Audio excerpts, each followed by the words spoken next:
Sorry for the late start. I had a little ritual I had to take before the show, George Hill. George Hill style. I like it. Hey, here we go on the last Sunday morning in August in Las Vegas, just after 8 o'clock. I'm Brian Feldman, and this is Outta Line. We're here same time every week on Fox Sports Radio, 98.9 FM and 1340 AM, flagship of the Vegas Golden Knights. Also here, co-host Caleb Herring, the last UNLV quarterback to lead the Rebels to a bowl game after a pregame ritual. And hey, and that I feel like it's everybody's pregame ritual. Like dude, everybody does this. forever. that record's going to stand for another year too. Yeah, I mean, yeah. Just by default. 2020 will not have a bowl game. That's that you can count that. Yeah, so that's another year. So what? 7 years now? Has it been that long? This will be the seventh. This is the seventh year. 2020. Yeah, nothing should count though in 2020 though. No. Anything that happened in 2020 didn't really happen. Listen, that's how we're going to remember history. The Austin P Governors took the field yesterday. Everything in 2020 counts because of Austin P. Just because of that, huh? Just because of Austin P. Austin P. played and Central football Arkansas. yesterday. By the way, you know who went to Central Arkansas? Didn't Scottie Pippen go? Yeah. Scottie there we Pippen, go. Central Arkansas. Scottie P. I don't think he played football. Yeah, he was definitely a dominant basketball player, but yeah. Hey, listen, also here, producer Chris Magnum Chapman, big part of Vegas Golden Knights Radio and the all-new radio, I should say Radio Nation Radio on our sister station, 920 AM. And the guy responding to all today's social media questions and comments, our intern and social media director, The Wiz! no one beats the Wiz. No one beats the Wiz. The Wiz is in here fixing up a few things before he goes and takes care of his pregame ritual. Yeah. He has a lot of peace and quiet out there. That's why he left the room so quick. Seriously. The show is also streaming on the LV Sports Network, and if you are brave, you can see us on Facebook Live. We will not show the pregame rituals. The page is called... This is going to be ongoing. It's going forever. How many times can we reference George the pregame rituals? Hill, GH. Look it up if you have it. It's hilarious. Seriously. The page is called Outta Line. That's OUTTALINE. And you can also follow the show on Instagram and Twitter. That's at Outta Line on Fox LV. One more time, at Outta Line on Fox LV. And since the show is live, your calls are welcome. The Fox Sports Residential Bancorp studio line is 702-876-1340. Hi, this is Bubby, and it's time for What's on Tap. Pitches it off the glass, out to center, with one, shot at the horn, wide of the net. It's all over. It's another shutout for Robin Leonard. Vegas wins the game 3-0, and Vegas leads the series 2-1. Dan Duva on the call at the end of the Vegas Golden Knights' big 3-0 win over the Vancouver Canucks last night. That was after Dan's pregame ritual. And What's on Tap is sponsored by the title sponsor, Residential Bancorp. Whether purchasing a new home or refinancing the home you already own, Residential Bancorp is the company to turn to for all your home financing needs. Residential Bancorp, funding America one neighborhood at a time. On tap, Wednesday, unprecedented, collective protest across all American sports began, and we are going to talk about that. The Vegas Golden Knights shut out the Vancouver Canucks for the second time in 3 games. Action resumes in the NBA playoff bubble, and LeBron James still has never lost a first-round playoff series. Pitchers throwing at opposing batters' heads in Cincinnati. The Raiders pick up a linebacker from the Dolphins, and Heatwave Sports makes its return to Las Vegas radio. And a little later in the show, host Tim Unglesby will be joining to fill us in on that and to talk about the Las Vegas Aces and the WNBA wubble. That's what's on tap. If you are looking to buy a home or refinance the home you are currently own, choose a company you can trust. Residential Bancorp, funding America one neighborhood at a time. Hockey players, as you know, are warriors. They don't give up. They come to play every game. It's time for Nightcap, a cupful of the Vegas Golden Knights. From highlights to interviews to special events, the puck starts here. Yeah, well, the puck started in Edmonton a few weeks ago, and we're winding down in the Stanley Cup playoffs. You definitely notice a difference when you don't see the fans in the stands, but at least they've got the sound on television. The players are hearing the sound, and it is still intense, exciting playoff hockey. And, the one thing I will say that I do like about what's going on with the NHL and especially with the Vegas Golden Knights is it gets me away from pandemic talk. And what I mean by that is instead of arguing now about the pandemic and what's happening, I've been arguing over the last week over goaltending and the Vegas Golden Knights. And I enjoy that argument. I think it's a good one. It's a positive one. And I think it's a very productive one for this town. And I also think it should show people in the Las Vegas community, I understand that you love Marc-Andre Fleury. And the amazing thing is, Chris, is the arguments have been where I'm arguing for Robin Lehner and against Marc-Andre Fleury. And in no way, shape, or form do I want to argue against Marc-Andre Fleury. I love that guy.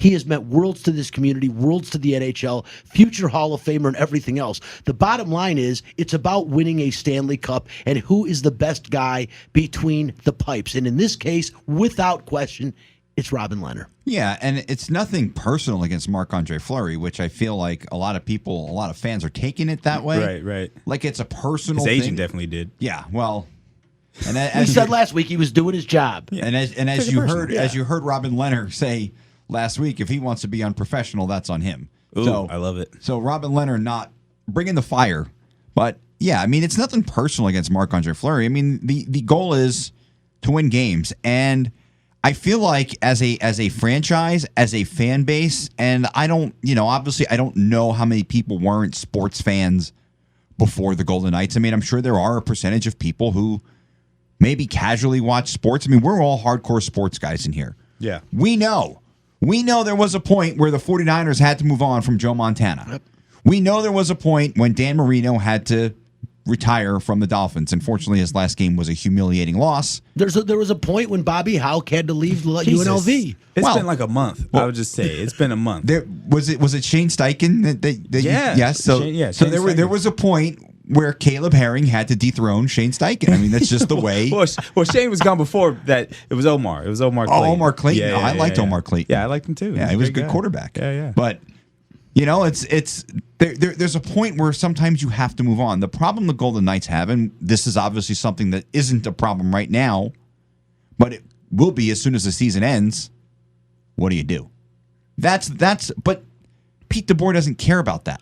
Let's worry about that then. Yes. And that's what I want to tell everyone. But one thing that is real, Chris, and I do want to talk about and get you guys' thoughts on tonight's game because it is crucial. Yes, Game 3 to me is one of the most crucial games in every playoff series, especially when the series is knotted at 1-1. It is such a big game, and it was a huge win and in decisive fashion for the Golden Knights. I'm not going to say that Vancouver did not play really well, but defensively, if you watch this Golden Knights team and their defensive effort, my goodness, man, every one of these guys, you see the emergence of Zach Whitecloud becoming one of the best young defensemen in the league.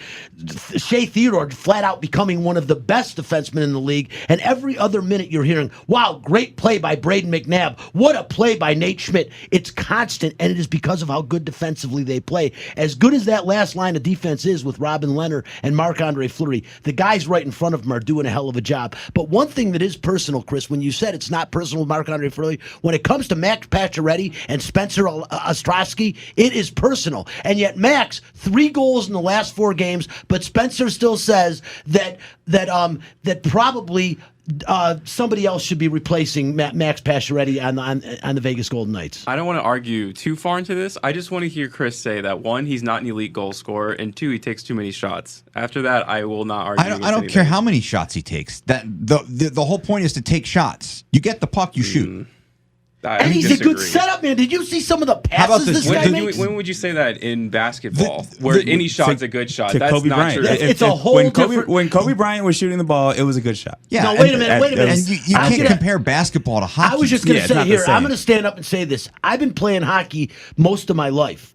The very first thing we hear when we start playing hockey is every time you get a shot at the net, take it. You do not hear that in basketball. There are players that they say, I don't care if you're standing under the net, don't take the shot. Yeah, it's a volume thing in hockey. Much more shots equals more goal. No matter how you slice it, unless the goalie is absolutely out of his mind. Yeah, then he's just going to stop. Robin Lehner was in that first period last night. So he gets shutouts. It doesn't mean stop shooting. Like you got to keep. I mean, listen. You can look at the numbers. Max Pacioretty, his entire career, has scored lots and lots of goals. Every season, he's over 25 goals.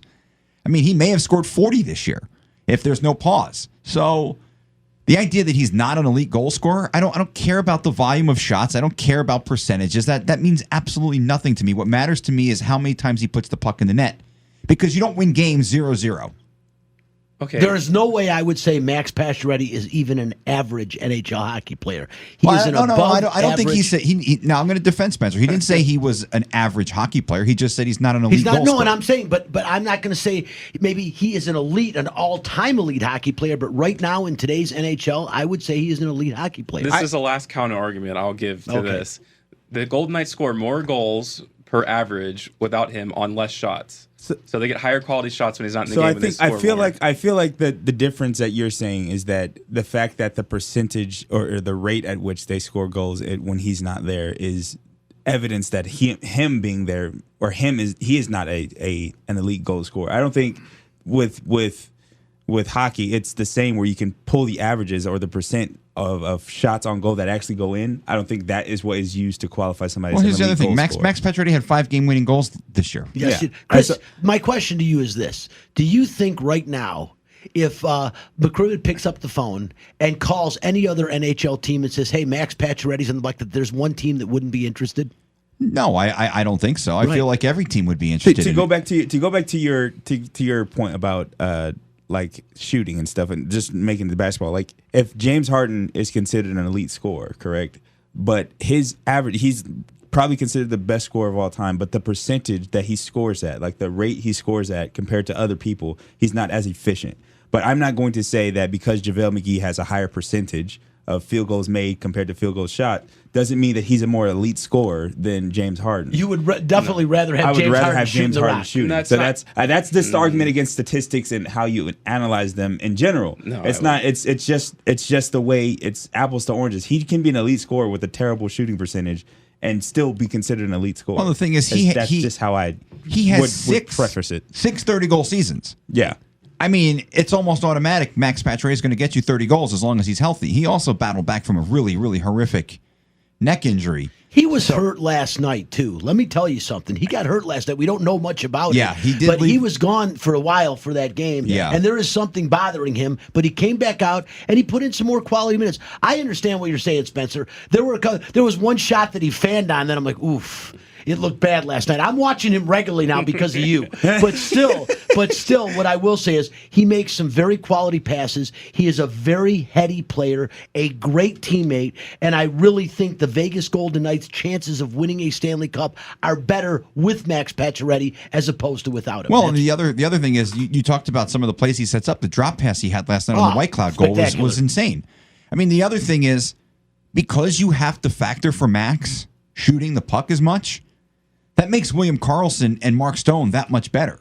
Because, I mean, while Karlsson doesn't have the goal numbers he did 2 years ago, what he does with the puck when he has it and the way he sets other guys up and never, he is an elite skater, Chris. he's real He is defensively. an elite He's skater. You have him and Mark Stone, and I feel like Max is an underrated defensive forward as well.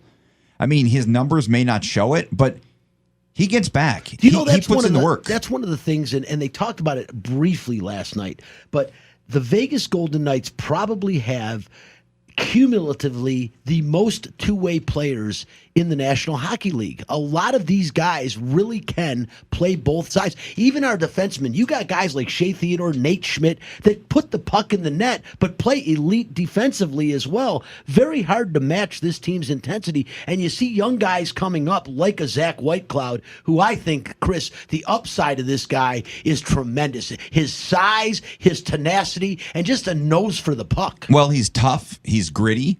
And the thing about Zach is, I think you learn a lot more about him when you learn about his where he came from. Oh, it's so cool. What a great story. And they alluded to it a little bit last night if you were watching the game. You know, they talked about his upbringing and his home and where he's from and his family. And you gain a lot more appreciation. You know, hockey in Canada is religion, right? Like it's a religion. And the thing is, I don't know a lot about relations between their indigenous population and their government, but what I do know is it's kind of similar to ours. And we don't have a lot of Native American athletes go on to become players in the NBA. Not a lot of Jim Thorpes in the world. Yes, exactly.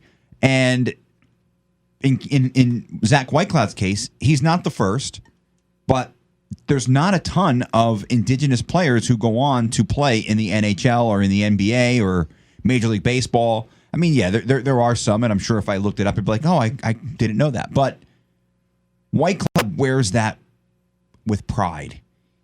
Me and him have talked about it multiple times. There was a moment in Edmonton where they did the Canadian national anthem in Cree. And Ethan Bear, who plays for the Edmonton Oilers, is Cree, which is indigenous to Canada. And me and Zach talked about that, and he just talked about how cool of a moment it was because even though he wasn't there, he could feel the pride. And what I love about Whitecloud is he's just no nonsense. Like, there's no drama with him. He goes out there, he does his job. He's fine being on the third defensive pair with Nick Holden. He doesn't care if he scores goals. He chips in defensively. He plays hard. I sound like a former coach. He plays hard, but it truly is the case with Zach Whitecloud. He doesn't take a shift off. I mean, there was a moment in the Chicago series, I think it was Game 5, maybe Game 4. They're on the penalty kill right before the end of the second period. Zach Whitecloud blocks a shot, and you could tell he's in pain. You could tell he's hurt. And Mark Stone's telling him, it's okay, I got you, go. And Zach Whitecloud refused to get off the ice. He stayed out there and finished the shift. These guys are tough. Zach Whitecloud brings a whole different level of toughness to the Golden Knights team, and I feel like the team has fallen in love with him. Like the coaching staff, like you heard Pete DeBoer. I didn't know a whole lot about him when I got here, but man, he's turned out to be a really good player. They can't take him out of the lineup. No, you don't see. It's funny. Some of the guys, you're seeing on the bench, guys like Derek England, who we know is in the twilight of his career, but even a guy like John Merrill, who we saw starting to come into his own last year. Whitecloud's keeping guys like him in the scratch lineup. Well, the other thing is, you've drafted some defensemen in the last. Nick Hague, right? Nick Hague spent almost half the season in Vegas. It's almost like can't get on the ice. Yeah, he can't get on the ice. I mean, this team defensively, I mean, look, any team is going to look to get better any way they can. But if they don't make any moves on the blue line in the next offseason, I mean, they've already re-signed Nick Holden. They're okay. They're really okay. And I know you wrote it in the notes about Nate Schmidt. One of the things I really appreciate about Nate Schmidt, how many shots he's able to get through traffic. Like, when you're a defenseman, you don't get a lot of good looks at the net like forwards do because you're so far away from the play. But man, he it's almost like none of his shots are ever blocked, which is good, because you saw in the game last night, someone had a shot blocked. I think it was Whitecloud, and it rebounded so far off the guy who blocked the shot that Vancouver had an opportunity to come in, and I think they were one-on-one with Leonard, and he came up with the save. Turned into a breakaway the other way. But everything Nate Schmidt shoots gets through, and he does so. Just watch him. Anytime there's a power play or there's a play where it looks like the puck is going to exit the zone, I don't know how he does it. He keeps the puck in the zone to stay onside. It's insane. And something about Nate Schmidt that people might not know. This is an undrafted guy that was discovered by the guru who formed the Vegas Golden Knights and George McPhee. Had him in Washington. Somehow he ends up here in Vegas. And again, he is turning out to be one of the better defensemen in the National Hockey League. And the one thing I'll say about Nate Schmidt that will be on his monologue at the end of his career is, and we know this from being around this team for the last 2.5, 3 years, Chris, the ultimate teammate. Nate Schmidt is a guy you want to go to battle with. He loves the game, but he embraces all the players around him as good as anybody on this team. And I'll tell you what, sooner or later, somebody will wear a C on this team. My feeling it will be Mark Stone when it happens. But I'll tell you what, I wouldn't be opposed to being a guy like Nate Schmidt being the leader of this team at all, because he truly is a leader out there when he's on the ice. Yeah, he really is. And it sounds so cliche because we've heard it for so long about all the guys in the locker room, the character in the locker room. I mean, they have so many guys. I mean, Riley Smith to me exemplifies what it means to be a captain in the NHL. Like Riley Smith is always there. He's involved. A moniker to Riley Smith: lead by example. Doesn't talk, but he leads by example. Yeah, I mean, he took an uncharacteristic penalty last night. Yep. He doesn't take a lot of penalties. He never shies away from talking to the media. He's always there. He's a good player, maybe the most consistent player the Golden Knights have had in their existence. I mean, I Brandon McNabb is another guy. I love Brandon McNabb. He's a very quiet guy, but man, he just you mentioned lead by example. He's like one of those offensive linemen in the NFL, right? He doesn't get a lot of glory. People sometimes don't notice he's there, but your team's not getting things done without the hogs in the middle. And Brandon McNabb is that guy. I mean, he is a hog. One of the most underrated defensemen in the National Hockey League. He is always around that puck, Chris. He's disruptive. He's an elite penalty killer. And does not get the credit for the physicality that he plays with. He lights guys up. He right in front of the net. You get in front of the net and you're around Braden Manning, he's going to knock you on your ass. Yeah. He does it all the time. And anytime anyone gets near a goalie, he's the first guy there to protect the goalie. He does not shy away from that. I mean, that's not everyone's game, but he does it so quietly that it's almost fun to watch him when he's out there because he just doesn't. Every once in a while, he commits a bad penalty, but I feel like maybe that's because he's not the fastest guy, and sometimes guys get by you, right? It's just the way it works. But I'd rather see him commit a penalty than give up a goal, than get beat for a goal. So it's almost like the pass interference, right? I'm going to tackle you before the ball gets there, especially in college. Yeah. You've got me beat by 40 yards. I'm tackling your ass. No, I agree, and I'll tell you one other thing. And again, as we talk about him, we brought him up last week. You can't talk enough about this guy, but I mentioned him briefly, Shea Theodore. Chris, I think in years go by, if Shea Theodore stays healthy, in 10 years from now, we're going to be talking about one of the best defensemen in the National Hockey League over the past decade. Yeah, because he's going to win a Norris Trophy, I think. Oh, my goodness. And, unbelievable. And I feel like Shea Theodore, I feel like, is going to be the guy who Marc-Andre Fleury was a Hall of Famer before he got to Vegas. What he did year one just cemented that. Yep. It just cemented his legacy as a Hall of Fame player. Shea Theodore was a back and forth a guy minor that got league. Cut. They sent him back to the Chicago Wolves of the age. Well, I think that was just a numbers game, and it was. But that was, what the funny thing is, Chris, and we can give ourselves credit for that.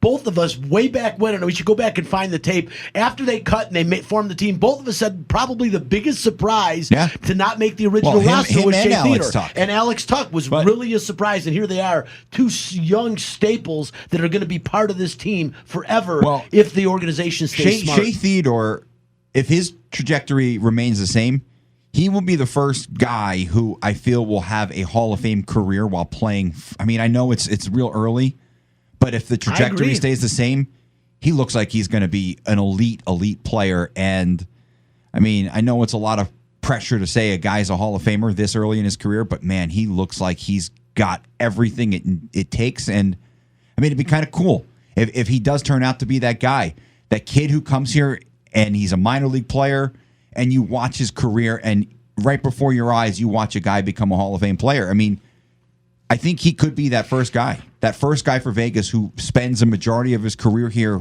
And the other thing is, George McPhee doesn't get enough credit for this.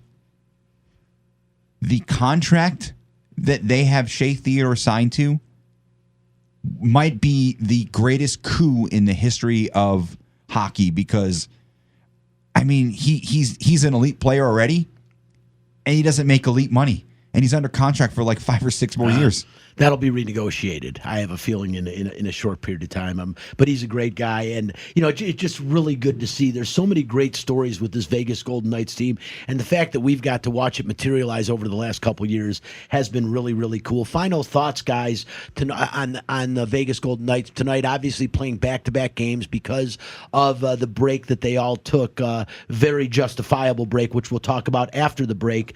But tonight, they play back-to-back games.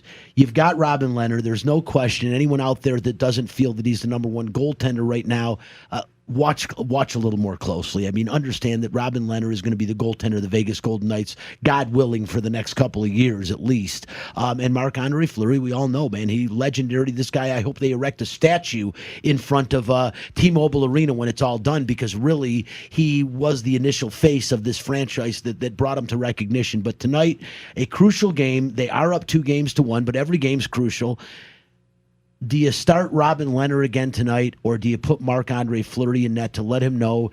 And in my opinion, you do tonight. You put him in, let him know you're still loved, that we still have faith in you. And if they lose this game, it becomes a 3-game series. And then I think you think, okay, from this point forward, if you lose, you can justify riding Leonard the rest of the way out. Well, yeah, I feel like I don't think you have to play Fleury tonight, but I would. Yeah, I think it depends on how urgent you want to make this game, like how important this game is to win to go up 3-1.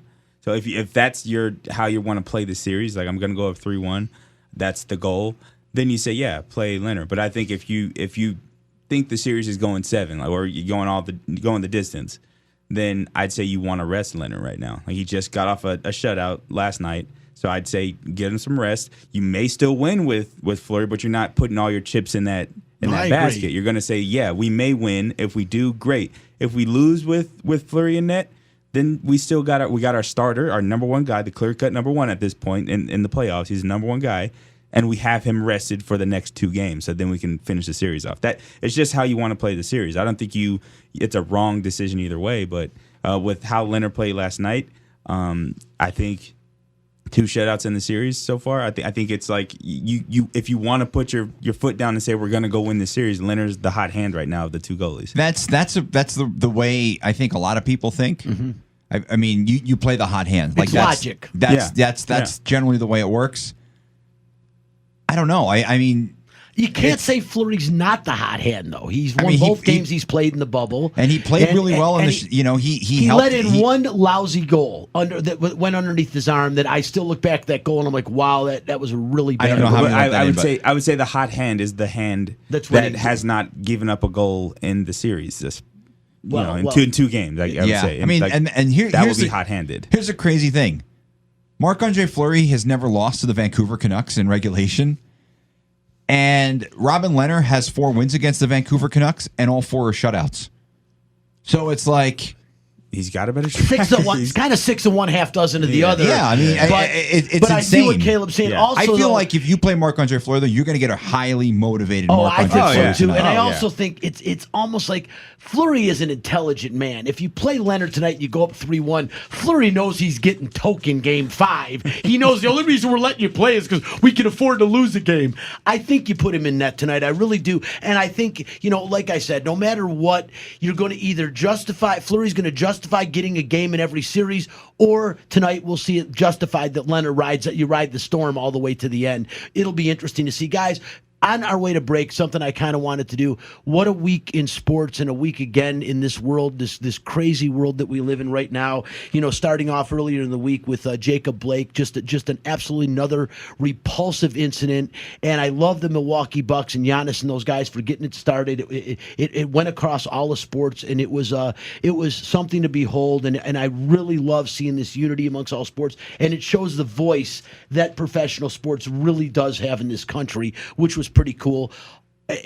Also this week, for another 30 seconds of silence to give up on our show, we lost some pretty important people this week, man. You want to talk about one of the greatest just greatest people in our country that didn't get the recognition he should have, at least amongst all of society.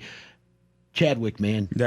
Chadwick Boseman, man. I mean, are you talking about Caleb? How did this guy do what he did over the past 4 years? 4 with years, stage over 3 4 colon years, cancer? 7 movies released. Major Hollywood stage films. 3 colon stage 3 cancer. colon cancer since 2016 without making a peep about it. Not just the filming and the acting of going through what it takes to make a movie, and he's playing the Black Panther, so he's there's a physical shape that he has to be in to play those roles, right? A superhero that was so long overdue in our society, and to represent that for in the time that he did was absolutely in the film that he did, an all-black film, and the meaning behind that, $1 billion movie. Not just that, but then the red carpet appearances that he does, the accolades that the movie earned, the recognition, the spotlight that was in his life, where he graciously accepted it, not arrogantly, humbly, as meek as you could have through the entire experience.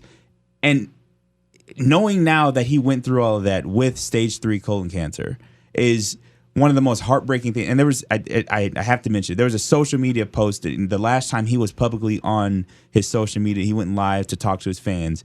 And there was people that publicly shamed him for the weight loss, and they were literally attacking him and making fun of him, making memes about how much weight he had lost, not knowing that the reason he had lost the weight Ignorance was is the only saving grace there. And even in ignorance, human decency and human kindness should trump all of that. Yeah, we know how that goes. If someone it has gone through a change like this, and for you to use that opportunity to make fun of them and shame them for your own personal satisfaction, whatever the reason is, likes, to make yourself feel good, it is absolutely embarrassing, and you should be ashamed of yourself for doing it. Because now, looking back at that, this man suffered through stage 3 cancer. Unbelievable. And he spoke to other cancer patients, and there's conferences where he's talking about kids that knew they were terminally ill, and he was reaching out and helping them, knowing that he was going through the same fight, and never ever made a spectacle of himself, but putting the kids that were going through it on a.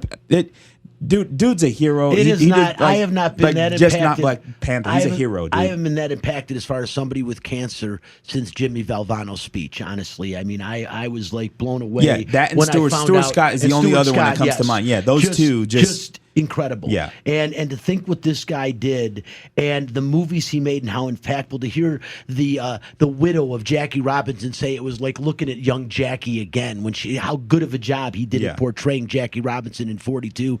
Seriously, man, him and then a couple of other legendary sports figures. Lute Olson, of course, the late great coach of the Arizona Wildcats, passed away, as well as Cliff Robinson, a very young Cliff Robinson, 53 years old. I got to watch him play the Pistons in the 91 NBA championship years in the league. He ended up playing for the Pistons later on in his career. But for those three guys, and of course for Jacob Blake, 30 seconds of our show, guys, before break. Just let's have some dead air or something. We're not allowed to do in radio, but we're doing it today.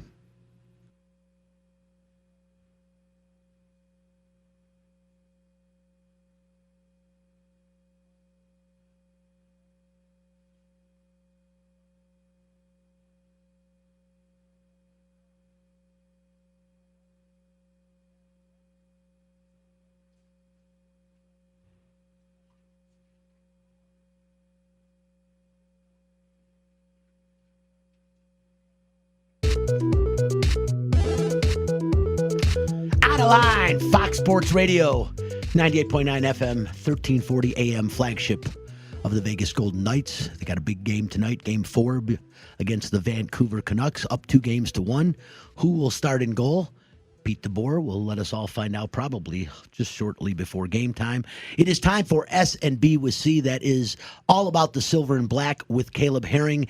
And Caleb, one of our favorites and a guy we've talked a lot about. I think a position on the Las Vegas Raiders might now be in more jeopardy for him than it was before. Yeah, it's one of the storylines that all of Las Vegas has been following, with one of our own UNLV alumni being in contention for a linebacking spot with the Raiders. Javen White we're talking about. But some bad news if you're talking about the business of football. There's just not enough spots on the roster for everyone. The Miami Dolphins traded linebacker Raekwon McMillan to the Raiders. He will be a linebacker, a run-stop linebacker. Obviously, depth at the linebacker position is something that the Raiders have been looking for, and just the way it works, you're going to take somebody that's been there, done that with NFL experience, a starter last season. I think it was I want to say 10 games last year he started for the Dolphins. He started, I think, all 14. Did he start all 14? Yeah, all 14. So 28 games in the last 2 years. So he's a starter. This is a guy, the Raiders are getting a starter at linebacker, so that's going to bump the depth chart down. And Javen White's a guy who's trying to struggle to make the roster, so maybe closing the window of opportunity for him. We talked about it off air. Javen's probably going to be a journeyman. He's gonna make a roster somewhere, in my opinion. He may end up being a practice squad guy for the Raiders for a couple years. We'll see. But yeah, that's tough news coming out of camp. A camp that wrapped up, that had a lot of storylines going in. One of the biggest ones, Marcus Mariota and him challenging Derek Carr. I think during the camp that shook out, and Derek Carr is going to be the guy starting the season. So we'll see how that goes. But we'll see how the season goes in general. It's going to be interesting without a preseason. Like I said, a lot of those fringe guys that are trying to make the roster needed that preseason to make a difference. So not a lot of in-game reps for Javen White and others trying to make the roster to make a move to get on the roster. So, but excited about the season. We'll see what our Raiders do. We won't be able to see it from Allegiant Stadium, at least to start, but we'll be watching all over the place to watch the Las Vegas Raiders in their inaugural season in Las Vegas. As one of the things everyone's saying to watch, which we already knew, is it seems like the chemistry between your guy Derek Carr and Waller is getting better and better and better. And you want to talk about a combination in the NFL? I mean, Darren Waller is becoming one of the best tight ends in the league. And he's going to be working with a lot of space too. Yeah. Like him, well, Darren Waller, now having more weapons, exactly with going Ruggs, to really open you're going to game. find him in more one-on-one situations, mismatches with slower linebackers, things like that, where they can actually take advantage of his skill set even more than they did last year. I think at a certain point last year, teams knew who Darren Waller was, and they were like, okay, let's make sure we got a guy on him, and they were still able to produce. So now with Ruggs, with Renfro, with Edwards, the weapons he has around him now, I think there'll be more space for him to do what good tight ends do, which is take advantage of mismatches and really be game changer. So like you said, Derek Carr's got no excuse this year, and this is a year where I'm going to say no excuses for this offense not to produce. So we'll see how the season goes. You've been talking to me so much that I might go from 7-9 to 8-8. We're getting right Hey, if they're about the that. Cowboys, that wins the division. That's it. Listen, we'll see. It's going to be an interesting season. We're 2 weeks away from kickoff, and it looks like the NFL season is going to start. And hey, it looks like all the other leagues are going to end up finishing, which is pretty interesting as well. A lot more to talk about. On the other side of the break, we're going to have Tim Unglesby, the host, along with Tommy Barton of Heatwave Sports. You can catch them starting again after a 6 months hiatus. They will be on this coming weekend, 10 to midnight on Saturday, 10 to 1 on Sunday every week. I'll be joining the show occasionally. We're going to make Caleb stay up late occasionally and join the show as well. But it's a good time for one and all, and happy that they're coming back. We'll talk about that. We're going to take this quick break again. Also, Major League Baseball, we'll be talking a little bit about that. We had a bench-clearing brawl yesterday between the Cincinnati Reds and the Chicago Cubs. You're listening to Outta Line on Fox Sports Radio. I know we don't do Blazing anymore, but I'm even talking about Blazing. The Aces. Wow. Now, they only played one game last week. They wanted, of course, the postponement. Jacob Blake got the leagues postponed as well. Every league did. The Aces will be back in action on Tuesday, the makeup game against the Mercury. But they're 11-3 in the wubble, tied for second place. And this is a team, Caleb, I'll tell you right now, that can definitely make some noise. It is awfully going to be awfully tough to beat the team in Phoenix. I mean, you're talking about two of the best players probably in WNBA history, in Tarazzi and Griner on that team. But this Aces team can play with anyone, give anybody a game. And how do you not, Cassandra Cousineau, the Sports Newspaper, said it last week, how do you not consider A'ja Wilson for the WNBA Player of the Year? She has to be considered. I think she's one of the candidates for the face of the league. And I know there's been some staples as the face of the WNBA, but I think with the way she's played and what she can do on the court, she's definitely at the top of the list for the most valuable player in the league, and she's had a great career. I think there's, for one reason or another, the Aces just haven't been able to get over the hump.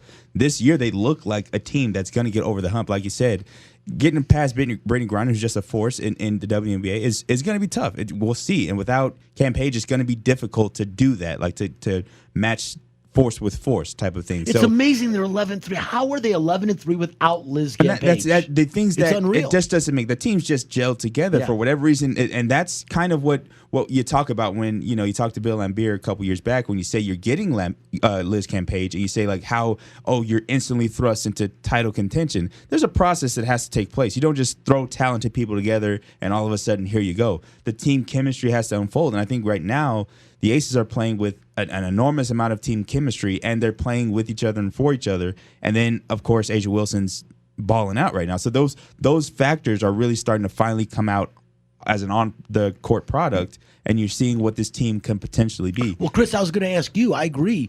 If I were to tell you going into this wobble, to start it, the Aces are going to be without Liz Page and without Kelsey Plum. Yeah. What kind of chances would you have given them? I would not have said it was going to be a very good season for them, but the reality is the signing of Angel McCautry. Yeah. She's phenomenal. Unbelievable. Yeah, she is phenomenal. A difference maker. And Dearica Hamby, she was the 6th Woman of the Year last year in the WNBA. I mean, she's a really, really good player. She's an all-star. Yeah, I mean, she really is. But what I want to say about A'ja Wilson is, and what amazes me so much about A'ja is not what she does on the court. It's for how young she is and being so socially conscious and active off the court. She's a great follow on Twitter. She lights up. She's one of those lights in the world that's just a good person. It's great to watch her. It doesn't matter if you're a young black girl or a young white boy. She is a positive role model for every kid in Las Vegas. Doubt about it. She's an amazing human being. I mean, you could tell. And she's only like, what, 24, 25? It's unbelievable how she carries how herself. much of herself she gives off the court is what makes her so special. I mean, it really does. I've met her parents before. They're super nice people. They seem like great people. She's obviously very, very good on the basketball court, but she's even more amazing off the floor. I mean, she should be... And her personality. Yeah. That's what I'm saying. She's the most high energy spokesperson. Like I said, as the face of the WNBA, not just talking about MVP, but as the face of the WNBA, the WNBA would be in good hands if A'ja Wilson was the face of the NBA. It is. The WNBA is so blessed to have her, especially with the loss of Kobe Bryant and what he has meant to the WNBA. And I don't know that anyone will be able will ever be able to replace him and what he has done for the WNBA. Yeah, I mean, but to have someone like her in place advocate. right now, there's no question. And it's.